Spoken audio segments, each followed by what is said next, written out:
नमस्कार, IDTV prime में आपका स्वागत है। मैं हूं शुभमिता बिस्वास और हाजिर हूं देश और दुनिया की ताज़ा तरीन खबरों के साथ। सबसे पहले नजर डालते हैं आज की प्रमुख खबरों पर। झारखंड में दुर्गा पूजा के पहले हो सकते हैं निकाय चुनाव। सिपाही नियुक्ति का विज्ञापन होगा रद्द। विधायक जयराम महतो ने टॉपर छात्रों को दिया अपनी सैलरी का 75% हिस्सा। झारखंड के 12 जिलों में बाढ़ का खतरा, फ्लैश फ्लड की चेतावनी। एजबेस्टन में भारत की ऐतिहासिक जीत। 70वें ब्रिक्स सम्मेलन में आतंकवाद पर सख्त रुख। अब खबरें विस्तार से। झारखंड में नगर निकाय चुनाव जल्द होने के आसार है। सरकार ने चुनाव कराने पर सैद्धांतिक सहमति बना ली है। मुख्यमंत्री हेमंत सोरेन के निर्देश पर पिछड़ा वर्ग आयोग के अध्यक्ष व सदस्य पद पर नियुक्ति की प्रक्रिया शुरू कर दी गई है। अगले सप्ताह तक आयोग और राज्य निर्वाचन आयोग के अध्यक्ष की नियुक्ति हो सकती है, जो चुनाव के लिए जरूरी है।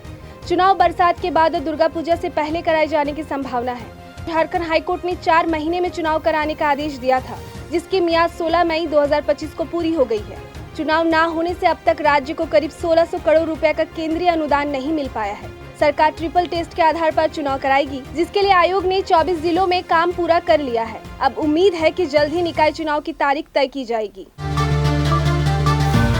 झारखंड के युवाओं के लिए जरूरी सूचना है। राज्य में सिपाही की भर्ती अब नई नियमावली के आधार पर होगी, इसलिए सिपाही प्रतियोगिता परीक्षा 2023 से संबंधित पूर्व में जारी विज्ञापन रद्द होगा। ये फैसला राज्य सरकार ने ले लिया है। इसके साथ ही इस भर्ती की अधियाचना वापस ली जाएगी। मुख्य सचिव अलका तिवारी की अध्यक्षता में हुई बैठक में इस प्रस्ताव को मंजूरी मिली है, जिसे मुख्यमंत्री हेमंत सोरेन ने स्वीकृति दे दी है। जल्द ही इसे कैबिनेट की मंजूरी के लिए पेश किया जाएगा। कैबिनेट की मंजूरी के बाद इस बहाली प्रक्रिया का नया विज्ञापन हाल में लागू हुई संयुक्त भर्ती नियमावली 2025 के तहत जारी किया जाएगा।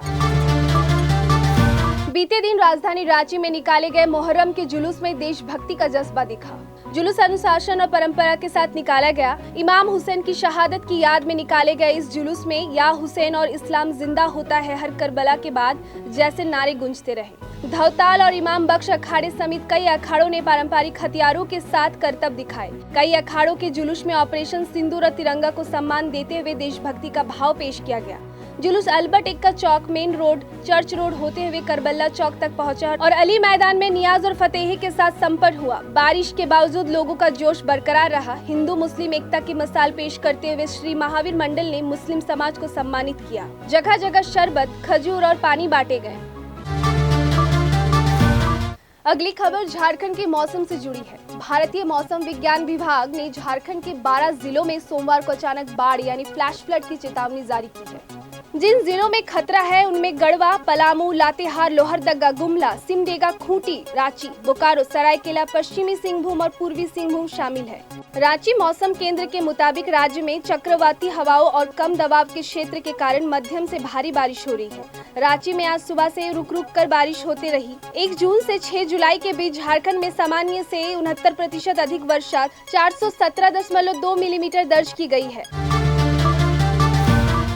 अब रुक करेंगे राष्ट्रीय खबरों की ओर। देश भर में मानसून की बारिश का कहर जारी है। कश्मीर में भारी बारिश के कारण लैंडस्लाइड हुआ है, जिसके कारण बद्रीनाथ धाम की यात्रा रोक दी गई है।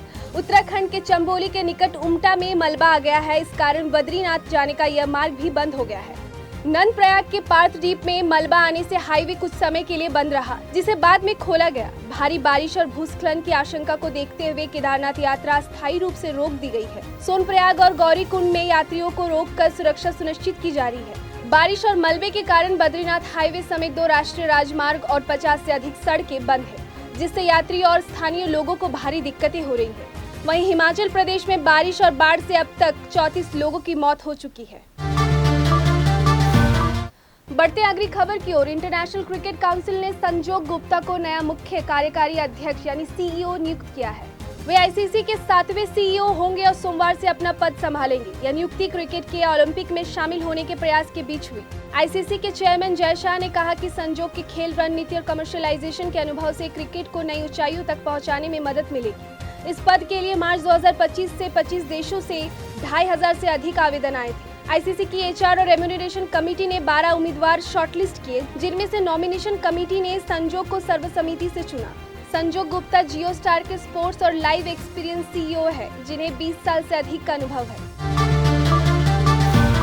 बढ़ते अंतर्राष्ट्रीय खबरों की ओर रविवार को ब्राजील के रियो डी जेनेरियो में हुए 17वें ब्रिक्स सम्मेलन में सदस्य देशों ने 31 पेज और 126 बिंदुओं वाला साझा घोषणा पत्र जारी किया, जिसमें भारत के पहलगाम आतंकी हमले और ईरान पर इजरायली हमले की कड़ी निंदा की गई। प्रधानमंत्री नरेंद्र मोदी ने हमले को पूरी इंसानियत पर हमला बताते हुए कहा कि आतंकवाद की निंदा किसी सुविधा पर नहीं, सिद्धांत पर आधारित होनी चाहिए। उन्होंने नई वैश्विक व्यवस्था और 21वीं सदी की जरूरतों के अनुसार वैश्विक संस्थानों के पूर्ण गठन की मांग की। मोदी ने कहा 20वीं सदी में बनी संस्थाएं अब अप्रासंगिक हो चुकी है, जिसे टाइपराइटर से सॉफ्टवेयर नहीं चलाया जा सकता। सम्मेलन से इधर अमेरिकी राष्ट्रपति डोनाल्ड ट्रंप ने चेतावनी दी कि अगर कोई देश ब्रिक्स से जुड़ता है तो अमेरिका उसकी ट्रेडिंग पर एक्स्ट्रा टैरिफ लगाएगा। इससे ब्रिक्स और अमेरिका के बीच तनाव बढ़ने का संकेत मिल रहे हैं।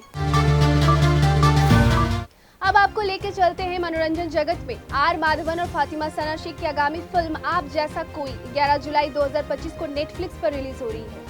इस फिल्म में माधवन संस्कृत प्रोफेसर और फातिमा फ्रेंच इंस्ट्रक्टर की भूमिका निभा रही है। फिल्म का निर्देशन विवेक सोनी ने किया है और निर्माता करण जौहर है। फिल्म की कहानी आज के दौर में बढ़ते अकेलेपन और उससे पैदा होने वाली मानसिक चुनौतियों पर आधारित है।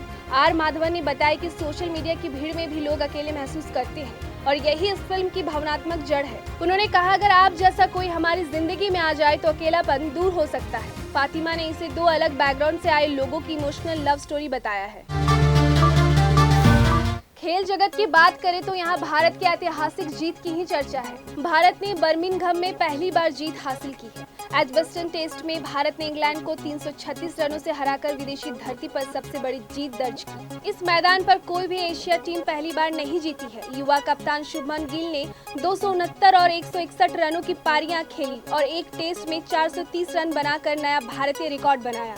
सिराज 6 विकेट और आकाशदीप 10 विकेट की घातक गेंदबाजी से इंग्लैंड को 271 रन पर ही आउट कर दिया।